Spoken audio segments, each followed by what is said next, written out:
Assalamualaikum warahmatullahi wabarakatuh, soleh-solihah. Apa kabar semuanya? Alhamdulillah, luar biasa, Allahu Akbar. Nah, hari ini kita akan belajar PKLH tentang sumber daya alam. Sumber daya alam di Kota Balikpapan. Yang pertama, hasil pertanian Kota Balikpapan. Nah, soleh-solehah, di Kota Balikpapan ini terdapat hasil pertanian yang pertama palawija, yaitu jagung, ubi jalar, salak, dan singkong. Selanjutnya yaitu hortikultura. Di antaranya sawi, bayam, terong, dan lain-lain.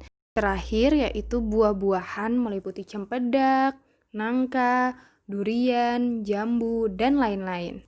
Soli-solihah, beberapa kawasan pertanian di Kota Balikpapan itu ada 3. Yang pertama, kawasan Kelurahan Batu Ampar dan Karangjoang di Kecamatan Balikpapan Utara. Nah, kawasan ini menghasilkan jagung, nanas, dan singkong. Yang kedua, kawasan Kelurahan Manggar dan Teritip di Kecamatan Balikpapan Timur. Nah, di kecamatan tersebut menghasilkan bayam, sawi, dan buah pepaya. Sedangkan di kawasan Kelurahan Sumberjo di Kecamatan Balikpapan Tengah menghasilkan kangkung. Yang kedua yaitu hasil pesisir dan laut Kota Balikpapan. Masyarakat nelayan Kota Balikpapan masih banyak mengandalkan kegiatan perikanan tangkap sampai sekarang. Mereka menangkap ikan masih menggunakan alat tradisional. Hasilnya dijual ke pasar dan sebagian lagi dijadikan ikan asin. Wilayah lain pengembangan budidaya perikanan adalah perairan Karyangau, Manggar, Teritip, dan Lemaru. Ikan dibudidayakan di tambak dan keramba jaring apung. Selain ikan, di daerah pesisir pantai dan laut juga menghasilkan udang, kepiting, kerang, dan rumput laut. Pantai merupakan salah satu lokasi yang indah untuk dijadikan tempat rekreasi. Beberapa pantai yang terkenal di Kota Balikpapan adalah Pantai Manggar, Pantai Lemaru, dan Pantai Monpera. B. Dampak dari pengolahan sumber daya alam.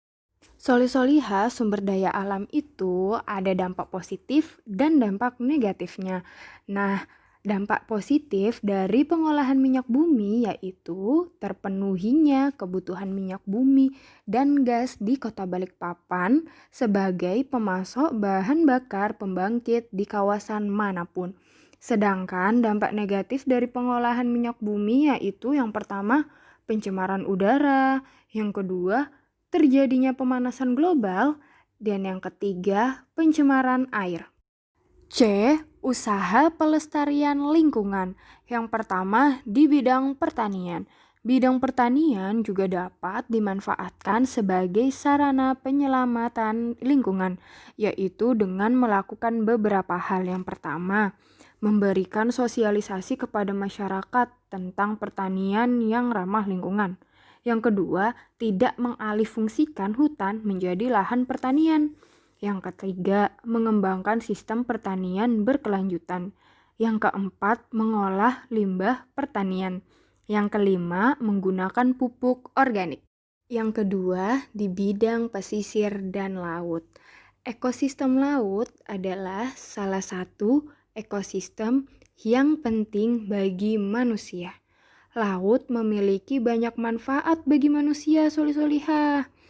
Melestarikan laut akan berdampak pada keseimbangan ekosistem di bumi. Karena laut juga sebagai salah satu sumber air serta pengatur suhu di bumi. Nah, solih-solihah, ada yang tahu nggak cara melestarikan laut? Nah, cara melestarikan laut antara lain yang pertama yaitu ikan.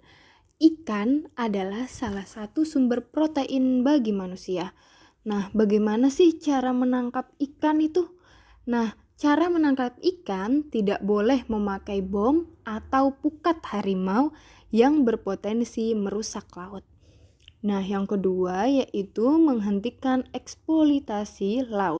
Dengan cara tidak melakukan penangkapan ikan secara berlebihan dan hanya menangkap ikan dewasa sebagai konsumsi. Ekosistem pantai tidak hanya berisi manusia, tapi juga terdapat hewan dan tumbuhan yang juga hidup di pantai. Untuk mencegah pantai menjadi semakin rusak, berikut cara melestarikan pantai. Yang pertama, menyediakan tempat sampah dan tukang sampah yang cukup di pantai. Hal ini untuk mencegah orang membuat sampah sembarangan. Yang kedua, melakukan reklamasi laut dengan menanam hutan bakau di sepanjang pantai. Yang terakhir, memberikan sanksi bagi pengunjung yang membuang sampah sembarangan. 3. Di bidang sumber pengolahan minyak bumi. Minyak bumi adalah sumber daya alam yang tidak dapat diperbarui. Untuk itu, kita perlu melestarikan agar tidak habis. Upaya pelestarian minyak bumi di antara lain: A. Menghemat pemakaiannya. B. Menciptakan bahan bakar alami atau alternatif. Yang C. Melarang pengeboran secara berlebihan. Beberapa sumber daya alam yang dapat digunakan sebagai pengganti minyak bumi adalah penggunaan energi matahari, energi angin, energi air, dan penggunaan geotermal atau panas bumi. Nah, Soli-Soliha, terima kasih sudah menyaksikan penjelasan Ustazah tentang sumber daya alam. Tugasnya silahkan kerjakan halaman 56 sampai 58 buku PKLH. Ditulis jawabannya ya, Soli-Solihah. Oh iya, jangan lupa untuk tetap menjaga kesehatan. Jangan lupa ya Soli-Soliha untuk selalu menerapkan 3M. Yang pertama memakai masker, yang kedua mencuci tangan menggunakan sabun, dan yang ketiga menjaga jarak. Tetap semangat ya Soli-Soliha. Assalamualaikum warahmatullahi wabarakatuh.